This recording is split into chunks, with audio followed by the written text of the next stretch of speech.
We are going to be learning about Google Forms today. This is week 2 of our tech challenge. And we say week 2, but you really don't have to do the weeks in order. But just to kind of get everything together, we've labeled them as weeks. So welcome. Glad you guys are here. And I'm just going to do a little sound check to make sure you can hear me. So if you will just tap the name next to your hand, next to your name. That way I can make sure that you guys can hear me. Perfect. Holly, James, John, awesome. You can just click off of it once I say your name, that way you know. Vanessa, hopefully. What'd you say? Oh. Vanessa, can you hear me? Hopefully. Looks like you can, but I'm not sure. Maybe you just can't find the hand. I don't know. Okay. So, like I said, we're going to be going over Google Forms today. So I am going to go ahead and share my screen with you guys. Here we go. All right. So, Google Forms is a great way to gather information, whether you're sending it to parents, have students fill it out for a questionnaire, or really there's lots of things that you can use Google Forms for. You can use it for parent conferences, you can use it for a quiz for your kids, just an exit ticket. I used it a lot at the beginning of the year for collecting contact information from parents. So there's just lots of things that you can do. So what we're going to do today is kind of walk through different things that you can add to Google Forms, and I'm going to show you a couple of Google Forms that I have made myself, so that way you can kind of get some ideas of different layouts and whatnot. The way you can get to Google Forms is either by going to the just plain Google page, like that, and you can click on that little waffle there. And most of the time it's in more if you've already been there, but sometimes it will be up at the top if you've used it more, so you can click there and get to Google Forms. Or normally I just type in forms.google.com and it takes you there as well. And I put this every time, so bear with me if you've been here before, but everything that Google creates, they pretty much take out the, oh, Vanessa, good, you can hear me, good. They take out the www and they put the word of whatever resource that you're going to use. So, for instance, this is Forms, but if you were going to Google Slides, then you would put slides.google.com.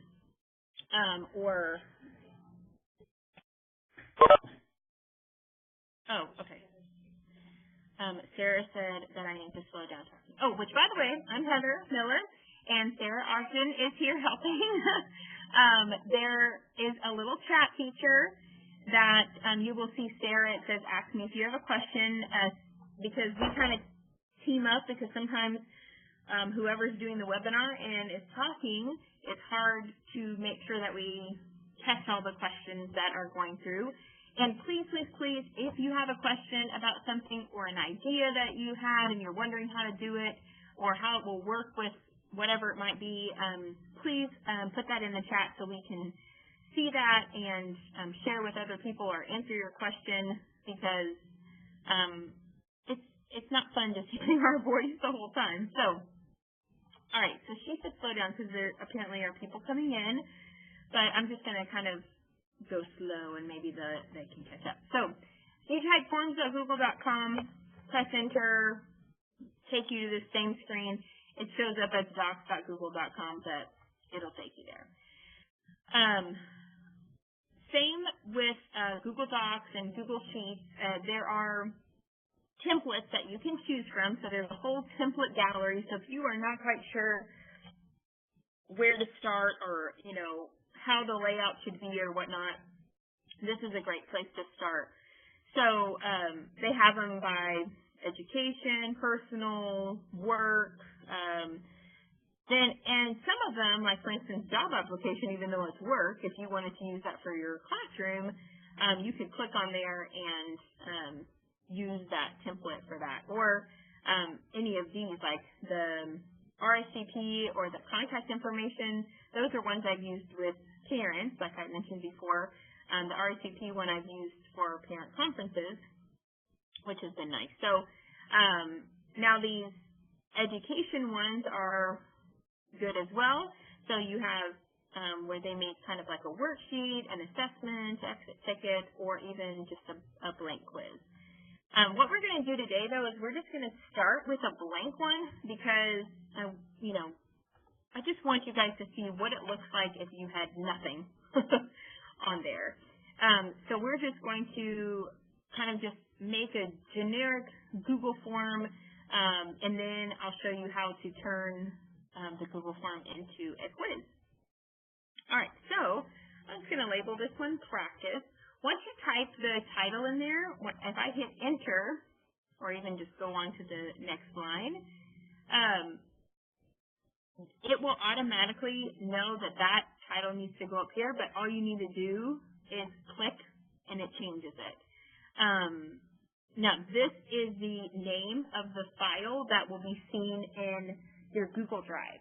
So if you want to be more specific, for instance, let's say you had multiple classes and you wanted to create this Google form and kind of separate the information, then I could just put practice, I'll just put first period, or, you know, Miss Miller's class, or whatever it may be.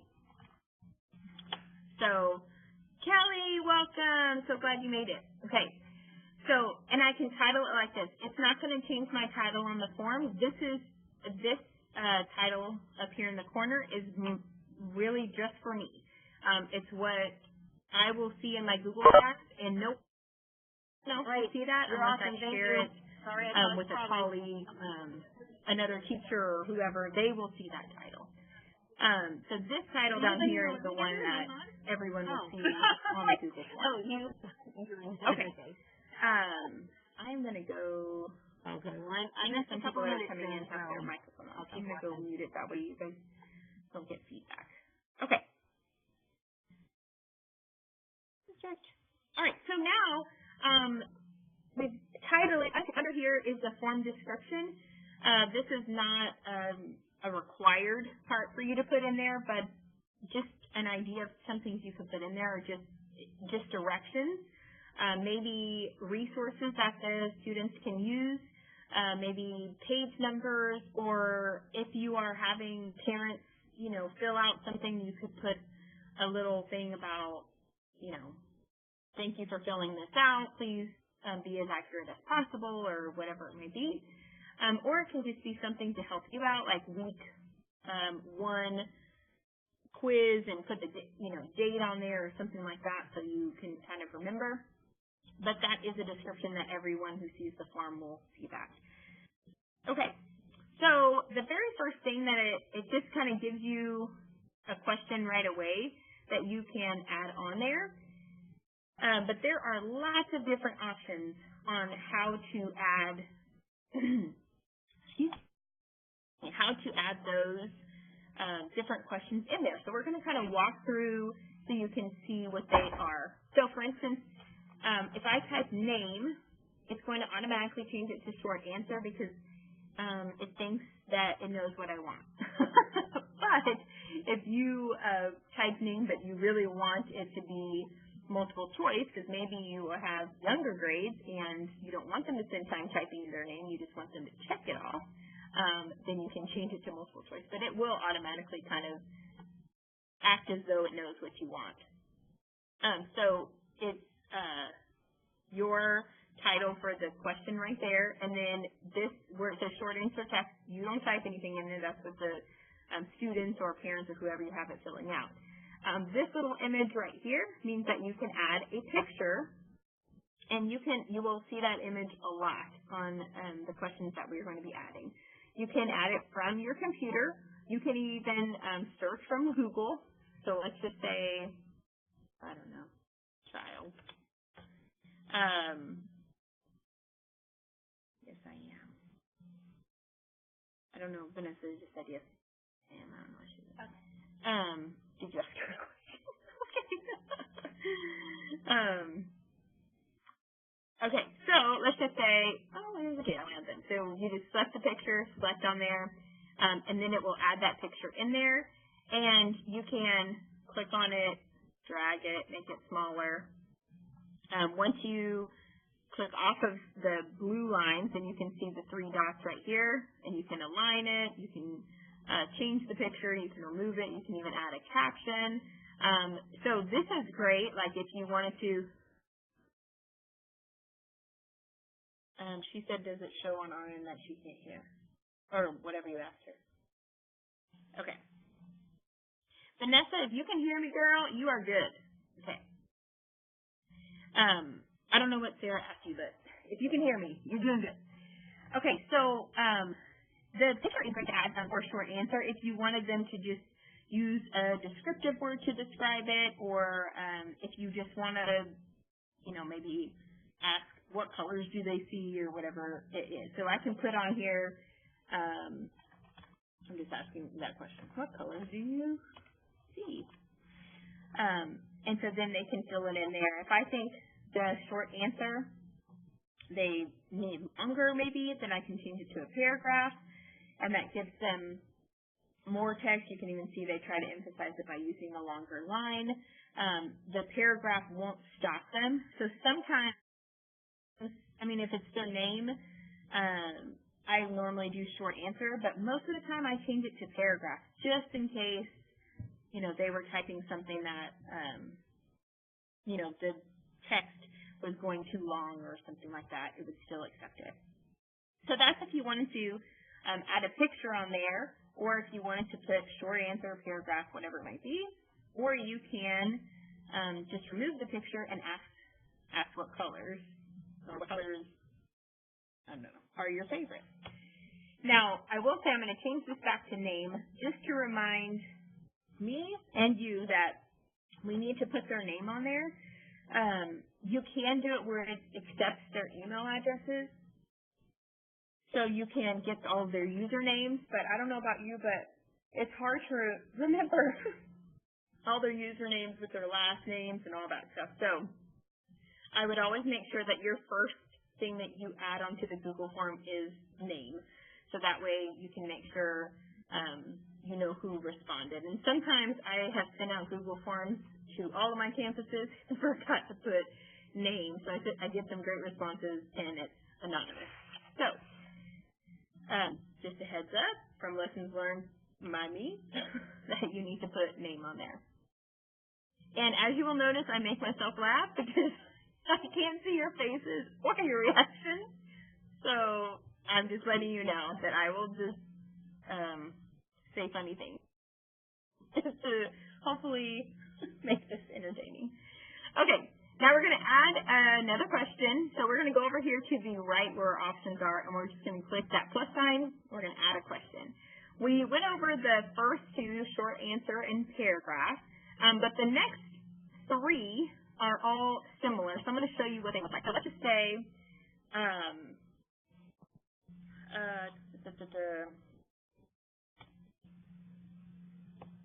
what day of the week is today? I don't know if that's the right way to say that, but and so because I put day on there, it changed it to the date one, but we're going to change it to multiple choice. So I'm just going to put Sunday, Monday, hello, Tuesday, Wednesday. Okay, that's as far as I'm going to go. Oh, maybe I'll just say because that's right. So multiple choice, as you'll notice, are circles, and they can only choose one answer. If I change it to checkbox, it changes the shape to a square, and you can choose as many answers as you want.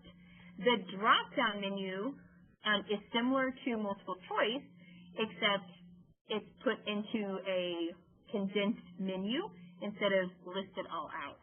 So what I'd like to do is kind of show you what that looks like. So we're going to go up here, and where you see this little eyeball right here, we're going to preview our form. So the multiple choice, as you see, is just one choice, and the shape is a circle. And then if we go back over here, kind of think of a Scantron, I guess. You can only put one answer. We're just going to refresh. It changes it to squares, and now I can even pick every single box. Okay. And then the last one is drop down. Same answer choices, but we're just changing how they look. And now it's condensed to where I can just choose one, okay, instead of a list of all of them. So if you have a long list, like I've seen librarians create a Google form, and the students choose their teacher name, and it takes them to a different page with all of the kids in that class. And so instead of listing the 30 kids or 20 kids that are in that class, hopefully you don't have 30 kids, my gosh, why did I say 30? The 20 kids that are in that class, then you can put it in a drop-down menu, so it kind of condenses the form and it's not so long. Okay, so that is the 3 of those right there. And those, we're going to skip file upload right now because those are similar to the grids down here. So I'm going to show you what that looks like. So before I mentioned creating a teacher conference schedule. So that's kind of what I'm going to use these rows and columns for, but you could really use it for anything. Maybe your students are signing up for jobs in the room, or maybe they are, you know, you're just kind of giving them a questionnaire about how they feel, or maybe you're asking them properties of different materials, and you have the properties on the columns. And that will make more sense in just a second when I type all this in. So let's just say you are doing this for parent-teacher conferences, and then you can say, please mark the day and time you would like to visit our classroom. I don't know. That's not how you would say that, but at the end of the day, you guys can roll with me. Okay. So on the rows, I can mark, you know, let's say Monday, January, whatever it is, 22nd. And then we can say Tuesday, 23rd.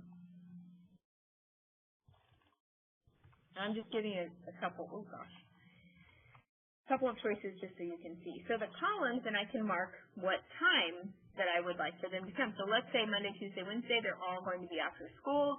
So I can put, okay, this one's 3 o'clock, this one's 3:30, this one's 4 o'clock, this one's 4:30. So multiple choice. If you mark this right here, require response for each row, that means that they have to mark something on Monday and something on Tuesday and something on Wednesday. But if you leave that off, then they can just mark the ones that they would like. So I'm going to show you what that looks like. And multiple choice again, this is the multiple choice grid, and you know that because it has the circles. So if you look at here, it's only going to let me choose one response per row. It's not going to let me choose 3:30 and 4 o'clock. But I could say I want to go to 4 o'clock on all of those days, but it's only going to let me choose one per row. But if I change it to the checkbox grid, which are the squares, then now it's going to let me choose whichever times that I would like. So I could choose all the times, I could choose multiple times in a day. I could say, oh, well, Monday's when I'm off work, so I'm going to choose all those times. Or this day I could come later, whatever it might be. If you are looking at this, you can also, these 3 lines right here, and I'll show you again, these 3 lines down here at the bottom corner, you can add a description, and I can put in there, please, or mark your 3 best times. Or you can put that up here, you can add it as a description, whatever, or you can even put mark no more than 3 times. Whatever it might be, you can add that description in there, and so when they see that they need to mark their date and time, they'll also see that little side note, just mark 3 times. So that's the multiplication in the checkbox grid. And I'm just going to show you what I was kind of talking about, like with the materials as far as, like, let's say you put,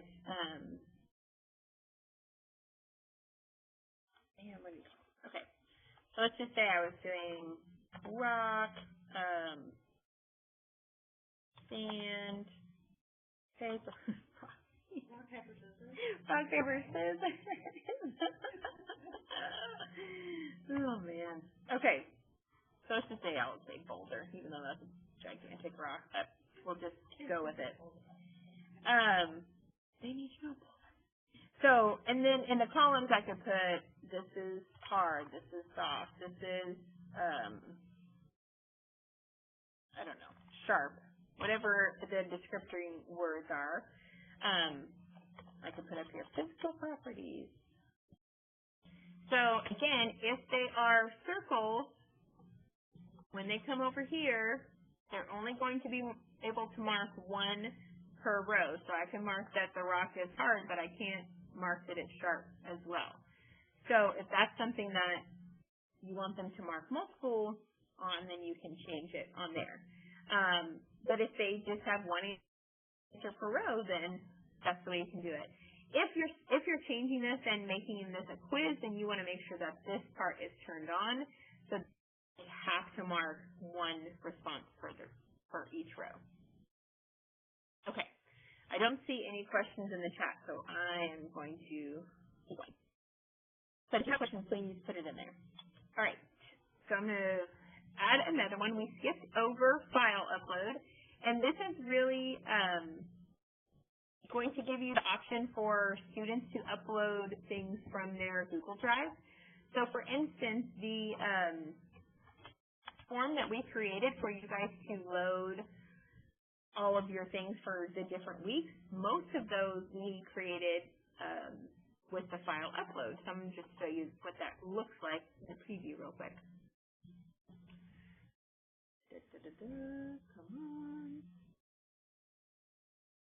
Okay. All right. So let's just say, and let's say it's Google Drive, or Google Slides, excuse me. So this is what the upload file will look like. So when you click Add File, you can just right here select from your drive. You select what file that you want. I'm just going to slide down and find a drive, and they have to do there, and you click Submit, and then it's shared with whoever created the form. So if your students are creating a Google Doc or Google Slides or whatever it might be, or any kind of document on the side, then they can go on there and upload that file. Okay. So that is the upload file, and you can switch this over and only allow specific things. So for instance, that Google Slides one, I only put presentation, so that way that's the only type of file that I wanted uploaded for that one. But for the Pic Collage and Chatterpix one, I put audio and video and image and kind of narrowed it down. Okay. You can also change the number of files that they are uploading. Maybe you want them to load multiple ones they're doing, or maybe their group has a project they're working on, and you have different layers of the project. So here they need to do an image, and here they need to do a slideshow or whatnot. They can load all that up into that one file. I'm going to delete this because it's going to keep coming up. Okay. The other one is linear scale. And this is really if you are asking, you know those questions of like, how do you feel about this? This is great or this is horrible. And that's pretty much how it shows up. So a lot of times this is good for the beginning of the year, or maybe if you have a new student that comes in, or if maybe your students just took a quiz and you want to put this one in there to ask them how do they feel about the quiz. So how do you feel about the quiz? Then you can put it as 1 to 5 or 1 to 10 or however you like. So label 1 is it was awful. I should have studied more. Or I rocked that quiz. I definitely made a good grade. You know those kids that are going to mark that one, and they did not, but that's okay. Okay, so let me show you what that linear scale looks like for you. So here it is. How do you feel about the quiz? It was awful. I should have studied more. I rocked that quiz. I definitely made a good grade. And then they just mark which one that they feel like they did. And again, they're circles, so they can only mark one number. Okay, so adding another one. These are the date and time. And as you could see from before, if you wanted to add a date, like the date and time, I've seen some teachers use it for when students go to the bathroom. Instead of having that little sign-out sheet that some people have on the clipboard, they just have it on an iPad or one of the computers or something, and the kids just go over there, they type their name, you know, they type what time that they left, and their, maybe the date, and they go about their business. What's it really? Go about their business. And then they come back, and then they can fill out the form again to say that's when they returned.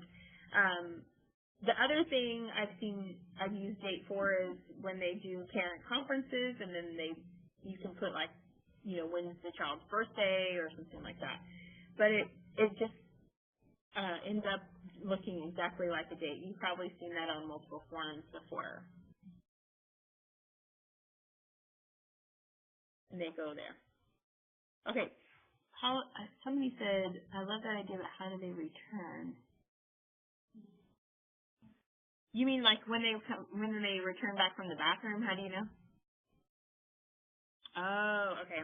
So what you can do is like on the form, you could put like a little drop down or like multiple choice and say, you know, restroom, and then you can put like, I am going or to the restroom or whatever it is, or I am coming back from the restroom.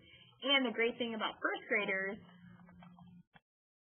is that this little image right here, or really any grade, but you can, that little image, every time it shows up, you can add a picture. So you could put a picture of, oh gosh, that's not what I'm going to do. I'm going to do search. Leaving. Oh, that's not good. Maybe exit. Maybe I'll do exit. Look at, he's running to the bathroom. He's got to go. Okay, hopefully you guys are laughing over there because they're on a good old time. Okay, and then we can just put return or whatever it may be. I don't know, what would you say? Enter. Enter. Do not enter. Password. I don't know, whatever it might be. And then you can maybe put like classroom or something. So they click on this picture if they're going to the restroom. They click on this picture if they're coming back to the classroom. And you can even change it up to where you could put a picture of the restroom. You could put a picture of the nurse's office. You could put, well, you know, if they're going like, you know, to get medicine or something like that, or there's lots of kids that have used that nurse privilege of going. So, but you could put different pictures of where they're going. They choose where they're going.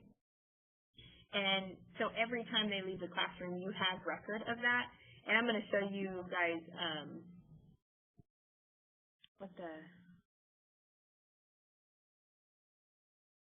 so I'm going to show you guys what that looks like once they put the time in. It'll show up on this form, and then when they return and they fill this out again, it'll show you the time that they came back. So really, you can put the time in there if you want, or you don't have to. So, but anyway, and there you go. Okay. I like when people ask questions, so thank you. Now, the other one that I was saying was time, and again, that's just they type in the time in their What time did you leave or return? So when we're going back over here, we'll just refresh it so you can see what those look like. So here's the date, and they can drop down and actually click on what day it is. And again, here's the pictures. They look a lot nicer once the form is up there. They just choose the picture. And then on here, they would just type the time in and go from there. Okay. So there are a couple of things that I didn't quite show you yet because I wanted to just show you that it's on every single one of these. And that is this little double square right here just means if you want to duplicate what you just did. So for instance, if I wanted to duplicate the linear scale, I could just click on there and it makes exactly what I did here. So I could just change the wording or whatever it might be. The next one is delete the trash can. Just delete what you did. And it even pops up down here in case you accidentally did that. You can just click undo down there in the bottom right. The other one that's on there is required. So when you click on required, so for instance, let's say I want their name to be required, it is going to add a star next to that action. So like this one has a star right there. And I cannot submit that form unless I have that. So I could leave this whole thing blank, hit submit, and it's not going to let me go because this one is required, and it highlights it red. So I could just type my name, leave all this blank. Oh, what? This one's required too, I guess. So anything that's red and has that little star by it, it's not going to let me submit it until I fill that out. So that's just good to know. Most of the time, I just turn on required for everything, unless maybe I'm trying to get an opinion or something like that. They may not have to fill out that, a question about Nearpod because they've never used Nearpod or something like that. Okay. The other thing is that it has these three little dots, and I did show you the description, but there's also response validation, and I'm just going to kind of walk through what that means, but if I'm just completely like blowing your brains, it's just put earmuffs on for a second. So response validation is if you want them to put something specific in there. So for instance, I created a Google Breakout, which I don't know if you guys have heard about Breakout EDU, but it's where they have like a big box with locks on it, and you have to find all these different codes to open the locks and all that. Well, I made one that is like a digital breakout. So what I did was I made it to where they could only put, oh gosh, refresh already, didn't it? So like on here, it says 4-digit lock. So what I did is I used that response validation, and I said it has to be a number, and it has to be equal to this number, and then I even put an answer like, whoops, still lost if they got it wrong. And that is exactly what this does. So let's say that you want them to put text, and you want the text to contain, I don't know, an email address. Let's say you're trying to get a parent's email or something like that. It will not accept that answer unless it has the @something.com. Okay? So that's just where if you want to get really specific about maybe here's how many characters they can have, or minimum characters, or if you want it to be a specific number, like they have all these, like it has to be a whole number, it has to be between this and this, it has to be, so a lot of people do not go and branch out to this response validation. But just so you know that is there, that is something that you can turn on. Okay. The other thing that's in every single little box are these 6 dots. And those 6 dots allow you to move things around. So I can click here, drag it up, drop it, and kind of move them into a different order. So if you forgot to add a question or you added it and you think this one should be on top of that one, that is the way to move it. Okay. The other thing that we did, I'm going to just kind of scroll down here to the bottom, is we went over this plus sign, but the next one is title and description. So if you wanted to add, let's just say this one right here, I want to add a title and description because this is restroom breaks or whatever it might be. There's nothing that it's going to ask you to add, like a question, multiple choice, or anything like that. It's just going to, this is where it's going to have the blue bars that stick out. I'm just going to show you what the breakout does. So, like here, where it has the little blue bars that stick out, that is the title. So I'm going to show you what that looks like on the form that I'm creating. So here you go. And this one's purple just because of the color of my form. But it will just kind of stick out right there, so it kind of just separates the different things that are on your form. That is this little capital T, little t right there.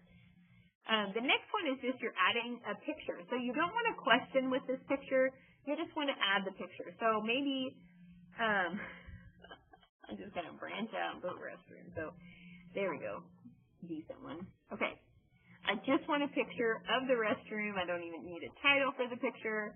I just want the kids to... Yes!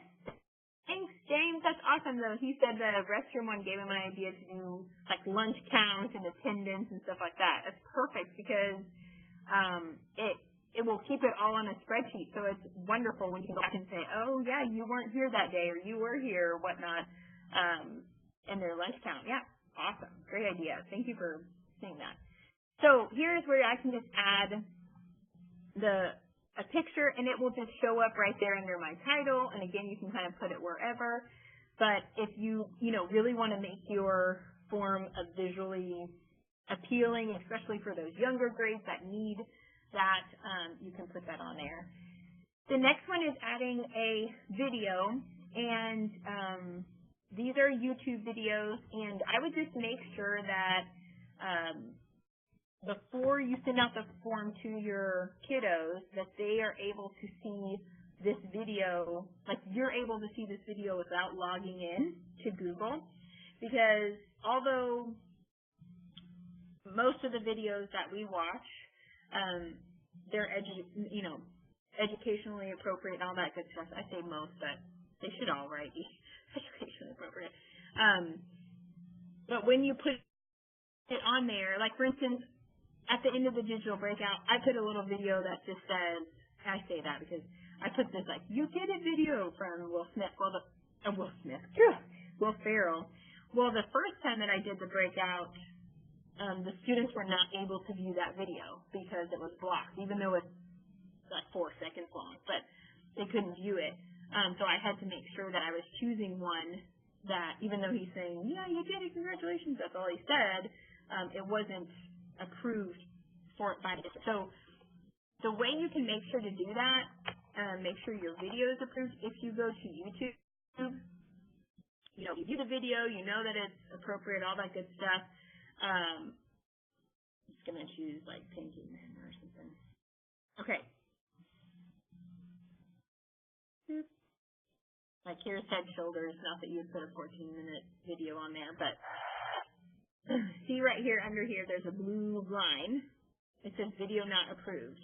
So if I were to post the URL to this link, or the URL to this link, the link to this video, it would not show up when the students look on the iPad or Google Chromebook or the VDI Lab or anything like that. So you just have to make sure, like once you've watched it, you know it's a good video, you can click approve, and that way any of those kids that are logging in there, they can view that video. Just a heads up. I haven't watched that video, so I'm not going to approve it, even though Pancake Manor is awesome. Okay. So now the next one. Okay, oh, let me get that video. Sure, I did get the link to the video.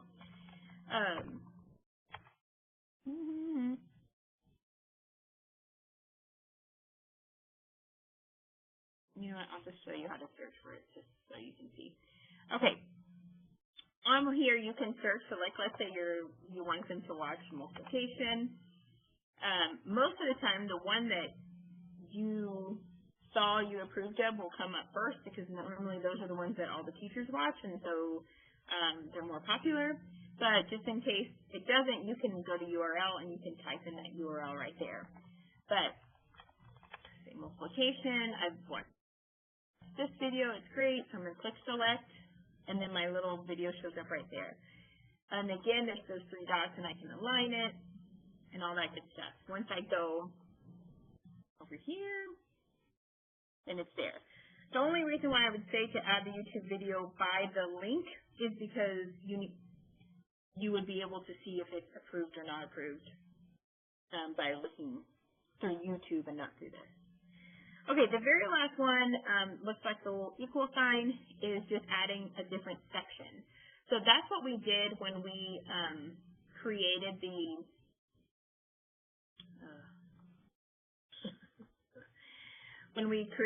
your way to turn in all of your different things for the tech challenge, is we made different sections. So I'm going to show you what that looks like, because it's kind of hard to understand if you don't need sections. But changing it into sections and adding headings and all that really helps if you want them to go to a specific place.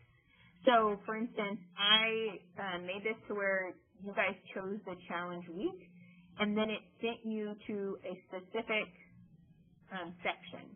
So that way, if you weren't doing every single challenge, you didn't have to scroll through all of them. But like you can see, they're all separated, section 10, section 9, section 8, all that good stuff. And then up here, what I did was, this is a drop-down menu, and then each of these will take you to a specific section.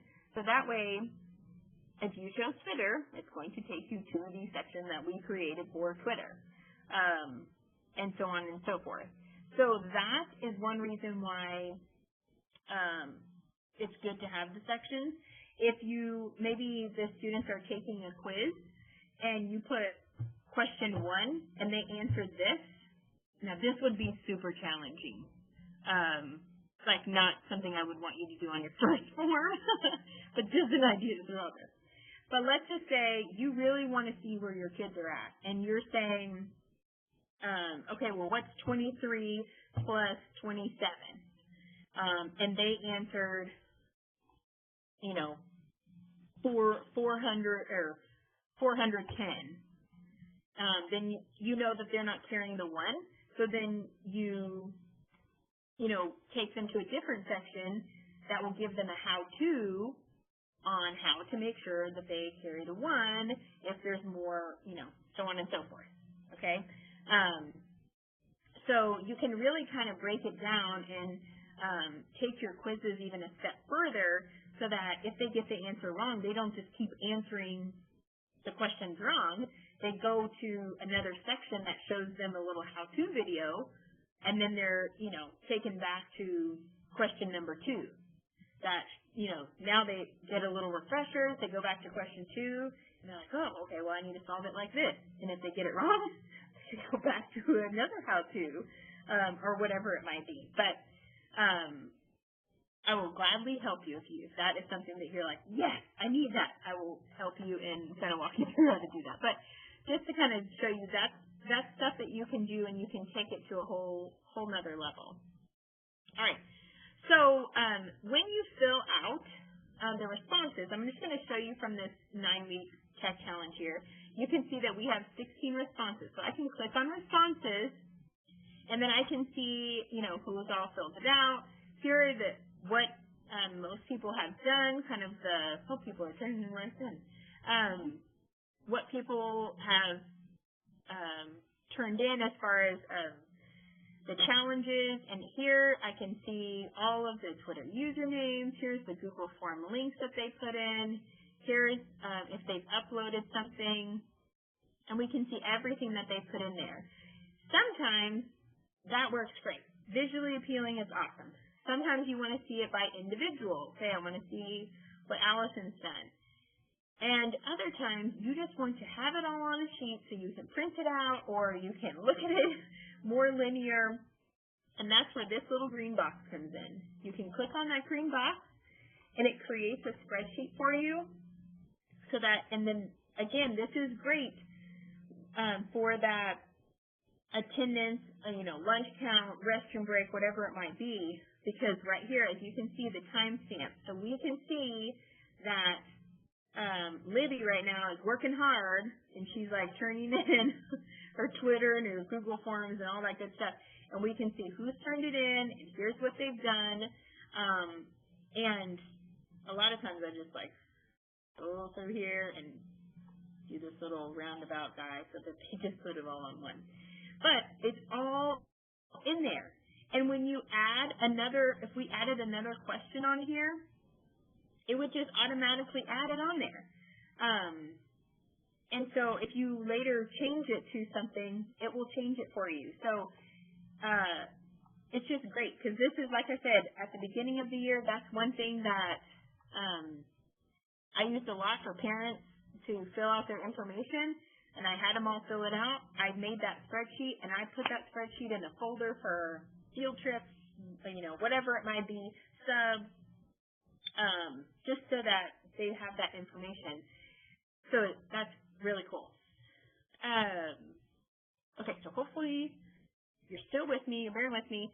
We have like 15 minutes left, so I'm just going to kind of show you what the quiz section looks like because you're going to add the questions the same exact way, but you're able to go a little bit deeper and add to where you can mark them wrong and give them scores and stuff like that. Okay, so let me go back. Okay, so what I would suggest, if you know right away that you're going to make a quiz, instead of choosing the plus sign, I would just choose right here, blank quiz. And it's going to set it up the same way as before, but now it's automatically going to know that you want a quiz. If you choose the plus sign and you want to change it to a quiz, no worries.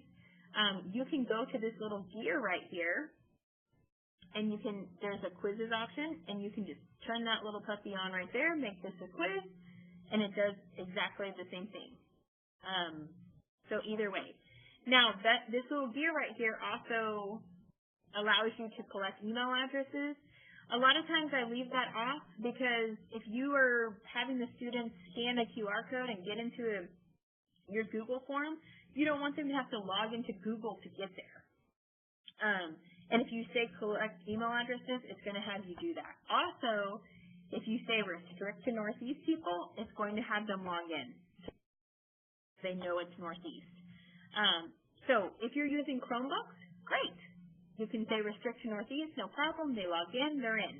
Or if you are using the computer lab and they go through Launchpad first to get to the link, they're in, no problem. But if you are using an iPad, I would turn this off because that way you can make the Google form a QR code, and they can just scan the QR code, put in their attendance or lunch count, whatever their restroom thing, whatever it might be, and get in very easily. You can also give them, now they have to log in to be able to go back and edit, but you can have them edit after they submit and all that good stuff. Okay. So when you create a quiz, you're going to do the same thing. You're going to add name. I'm going to put required, but there's no answer key for that one. No point for adding your name. Although most kids forget, right? So let's just say, what is, now that I'm thinking math, what is 2 plus 3? And then I can put my little answer choices. 1, 2, 3, 4, 5. I can put as many answer choices as I want. And then when I go to answer key, I'm just going to mark the right answer. And then up here, I say how many points that answer is worth. Then I can go add another question. What is 2 times 3? Oh, maybe I should put a question mark instead of a equal sign. What's 2 plus 3? What's 2 times 3? Okay. 2, 4, 6. And then down here, again, answer key. See how many points. If you are doing multiple choice, again, they can only mark one answer, but if you want to do check boxes, like they can mark multiple answers, then you just want to change that. But most of the time, you want to add those multiple choice where they just choose one. This is a great time to add in a YouTube video or a picture too, because they can infer what's happening in the picture. They can watch the video and they can maybe use it to answer the question or whatever it might be. Or you can even kind of make your own little how-to video and post it on there. So I'm going to go ahead and make these required as well. And I'm going to show you what that looks like. And again, I'm going to click on the eye to see what the quiz looks like, and I'm going to fill it out. So Heather, quiz 2 plus 3, quiz. And then I can view my score. Oh, bummer. Got 10 out of 20. So then it's going to tell me what I chose, what the correct answer was, and all that good stuff. Now, if I really wanted my kids to see, go to something certain after, like I said, to go to a specific thing for the question, then I can, on here, I could put a link to, something when they were finished or whatever it might be.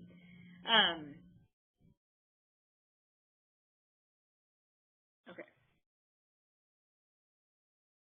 So, again, I'm just going to kind of show you what I was talking about before, but, I can create a section, and I can say, watch this.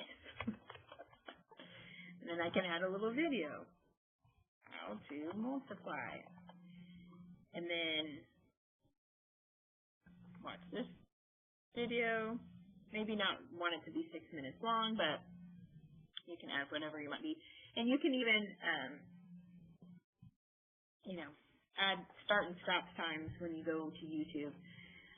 But you can add this little video in here. And so when I go over here, and I do that little go-to section based on answer, I can say, oh, well, if they choose this one, they're going to go to watch this. If they're going to, So then that way, on here, whoops, come on, buddy.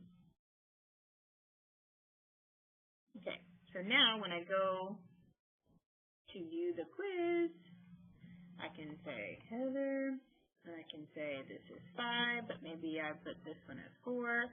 I click next, and then it says watch this. And I'm like, oh man, I got that one wrong. I need to go back.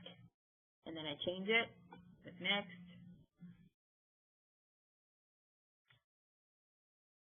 And then go. Now, the reason why it took me to the video anyway is because when you're down here, you don't want it to say go to new section. If they answered both of these correct, you want it to submit the form. So that way, if they get both of them right, they just submit it. But if they get this wrong, then they go here.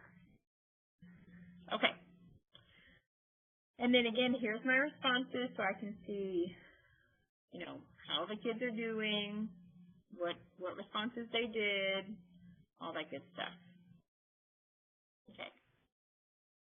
Now, there are a couple of things up here that we kind of have gone over, but just make sure I cover it for you. These are add-ons on this little puzzle piece, and I'm not going to go through that today, but there are some cool add-ons that you can add to Google Forms, the Google. The color palette is just how the Google form looks. So if you just want to make a color, that works. If you want to add one of these, you can as well.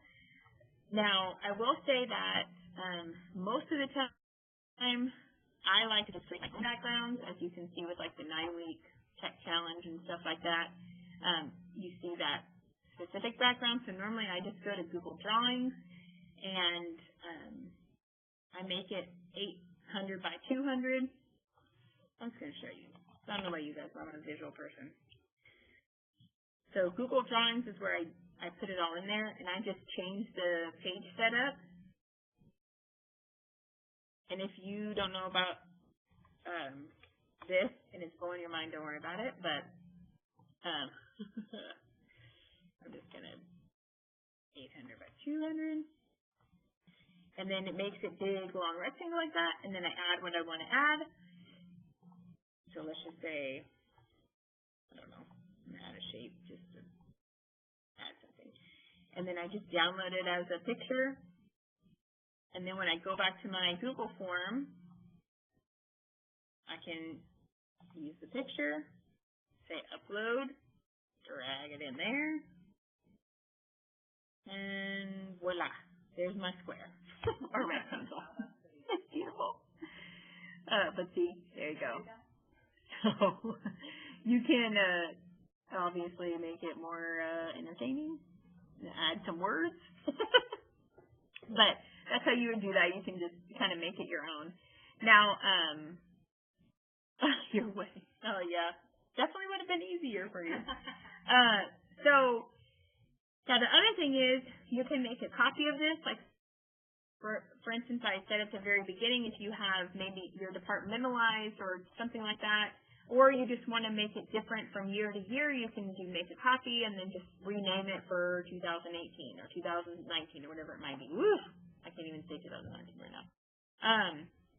Now, the other thing is get pre-filled link. That's if, let's say you're making a QR code and you want it to specifically, you want them to scan this one and it to be the restroom and this one to be the nurse and this one to be they're going to the office or whatever it may be.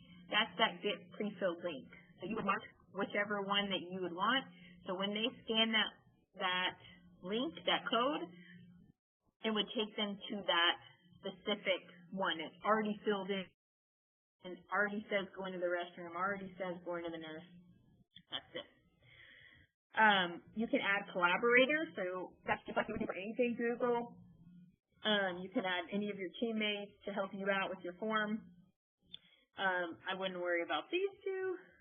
The preferences is really just kind of what we had gone over before as far as collect email addresses. You can make questions required and stuff like that. The last one is send. Because your kiddos don't have email addresses, you don't really want to send them by email, but you could send it to yourself and then forward it on to your parents or something like that. Or you could forward it on to your colleagues. The next one is the link, and you can get a shortened URL and post it somewhere on your website, whatever it might be. This little code right here is the way you would embed it onto your website, and that's where it wouldn't be a link to go to Google Forms. It would just be there, and your parents or students or whoever would fill out that Google form within your web page. Now, for the very last minute, I'm going to show you if you have Google Classroom and you post if you post a quiz, I'm just going to post that blank quiz that I just made. It will send the grades over to your classroom if that is the only thing that you posted. So, for instance, I'm going to go to Mr. Miller's Rockstars. I'm going to create an assignment. Down here, I'm going to use my Google Drive, and it's going to pull up the last thing I did, which is my blank quiz. I'm going to add it. I'm going to say, take this quiz. And then, see down here, import the grades. So, when they take the grades from the Google form, you can go to Google Classroom, say import grades, and boom, all of your grades are imported. There is even a way to export your grades and put them into a grade feed. I mean, wham, bam, thank you, ma'am. We're going to end on that note, that awesome note. But I will say that if you're trying to do this in Google Classroom, you can only post a Google form. Like, you couldn't put a YouTube video in a Google form or a Google Doc in a Google form. Like, you would need to put those links or extra information within the Google form. Okay? And then you just assign it. And you're all done.